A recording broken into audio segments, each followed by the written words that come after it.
You're listening to the Power Agent Blogcast, empowering agents to elevate their business to the next level. Challenges are just a guide, leading you, don't run and hide. You've got the heart, you've got the drive, feel it pound, you're alive. Power Agent.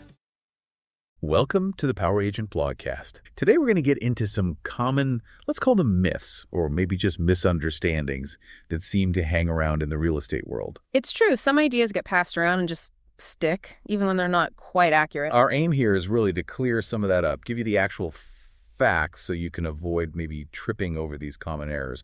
We've looked at 8 specific points where there seems to be a bit of confusion. And understanding the reality behind these points is pretty crucial, I think, for working effectively and ethically, too.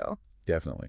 Let's jump into the first one. This idea that it's illegal to pay a referral fee to someone who isn't a licensed agent. Yes, that one comes up a lot.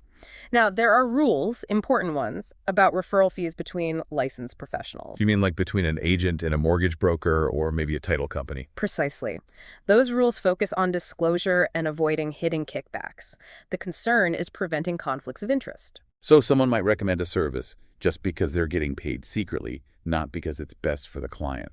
That's the potential issue the regulations address for licensed folks.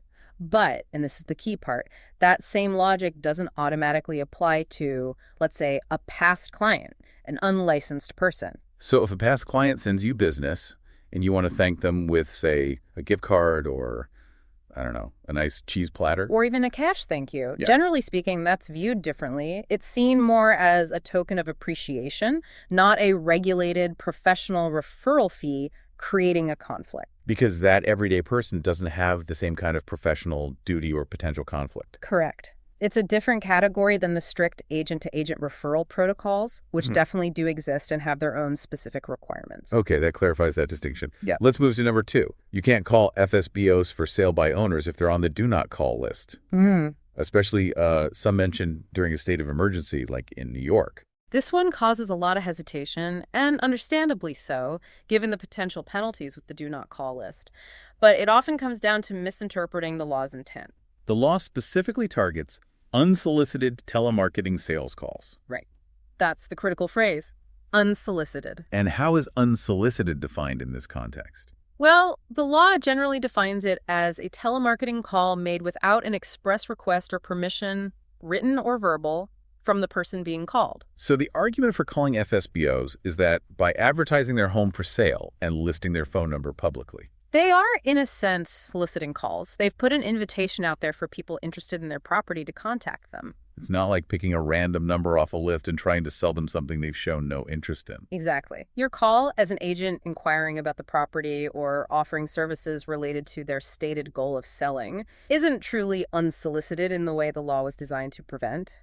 And the typical call to a FSBO isn't about closing the sale right there on the phone, taking credit card info or anything. Usually not, no. It's about seeing the property, discussing their needs, and potentially offering your professional assistance to help them sell. It stems directly from their action of listing the property. Interesting point about how to frame that initial contact, though, making it clear you're responding to their listing. That approach is key, demonstrating value, not just making another sales pitch. All right, fiction number 3. Prospecting is scary, hard, and it's just generally tough to get business that way. There's definitely anxiety around prospecting for many agents, especially early on. It can feel intimidating. But the core idea we looked at breaks it down very simply. Just talk to people about real estate. It sounds basic, almost too simple, perhaps, but it's fundamental.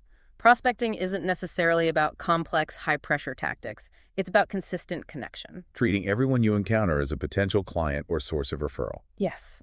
And it's not just about getting business. It's about serving people, understanding their needs. The more you do it, the better you get at communicating your value. It's practice, essentially, building that communication muscle.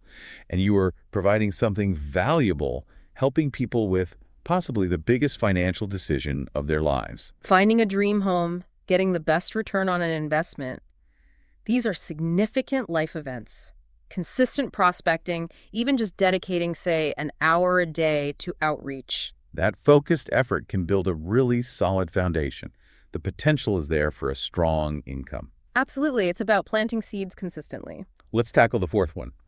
Buyers won't want to work with you if you make them sign a buyer agency agreement. Ah, the buyer agency agreement. Yes, some agents hesitate, fearing it creates a barrier. The worry is it feels like too much commitment too soon, and buyers might just walk away. That's the fear. But it often comes from not fully explaining or maybe not fully understanding oneself how that agreement actually protects the buyer. It's not just about guaranteeing the agent gets paid, is it? Far from it. The most critical aspect is establishing fiduciary duty. Meaning your legal obligation to act solely in that buyer's best interests. Precisely. Here's the crucial part. Without a signed buyer agency agreement, who does the agent legally represent by default in most places? The seller. The seller. Your legal duty is to the seller to get them the highest price, the best terms. You could technically be working against the buyer's financial interests. So when you explain it like that, without this, I legally work for the seller, but with this, I am legally bound to work exclusively for you, the buyer, it changes the perception. You really should.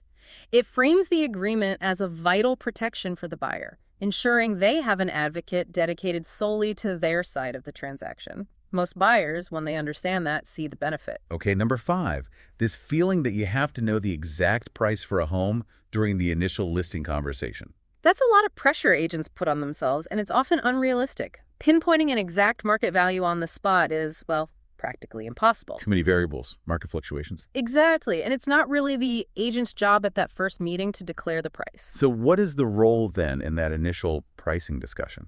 It's more about being a consultant, presenting the data, the comparable sales, the comps, and coaching the sellers, understanding their goals. Like how quickly they need to sell, how much work the house needs. Those are key factors.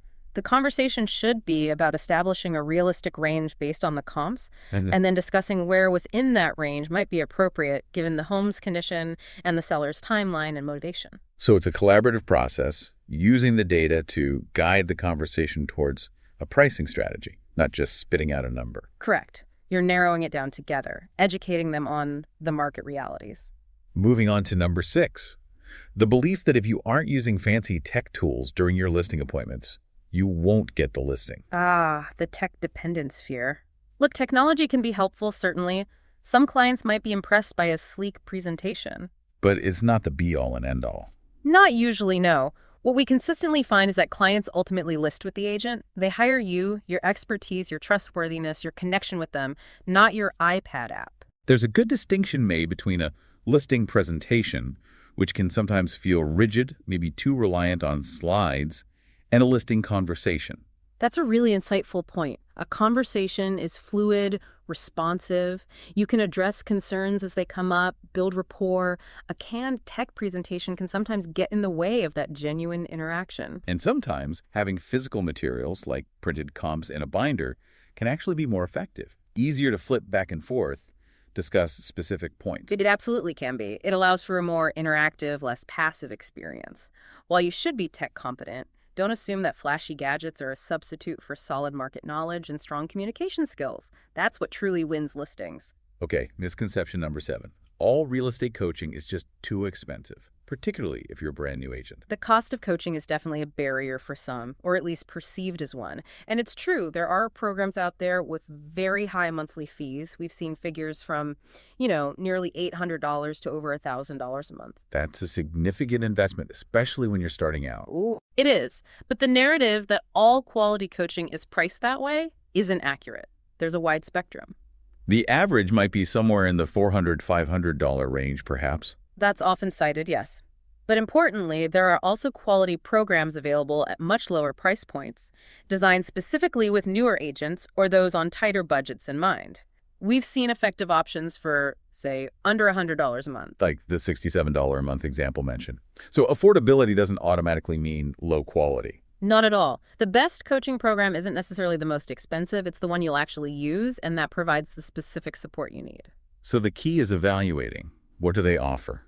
Is there proof it helps agents grow? Does their philosophy resonate? And does the perceived value match the cost for you? Those are exactly the right questions to ask. It's about finding the right fit, not just the highest price tag. All right, our final point, number 8. The idea that if I do a lot of work for free, my client will feel obligated to reciprocate and hire me or stick with me. This is a tricky one. Being service-oriented is fundamental in real estate. You absolutely should serve your clients well. But there's a line between service and, well, working for free indefinitely without commitment. That's the crux of it. There's a difference between providing value and allowing your time and expertise to be taken advantage of.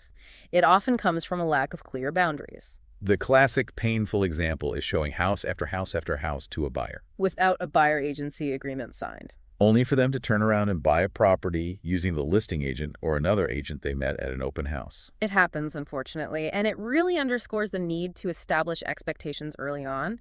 If you don't value your own time and professional contribution, why should a client? It actually undermines the idea of reciprocity in a way. Setting those professional boundaries is crucial for a healthy working relationship. It is. Going the extra mile is great, but it needs to happen within a framework of mutual respect and clear understanding of the professional relationship. Assuming free work automatically builds loyalty can often lead to frustration. So wrapping this up, it seems a lot of what agents might assume or hear isn't quite the full story.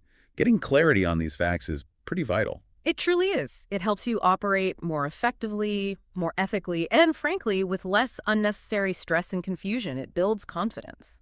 So maybe take a moment to reflect on these 8 points. How might understanding the fact behind the fiction change how you approach certain situations in your business or how you talk to clients? And perhaps it prompts a wider question. What other assumptions, what other bits of common knowledge in this industry might be worth questioning and examining a little more closely?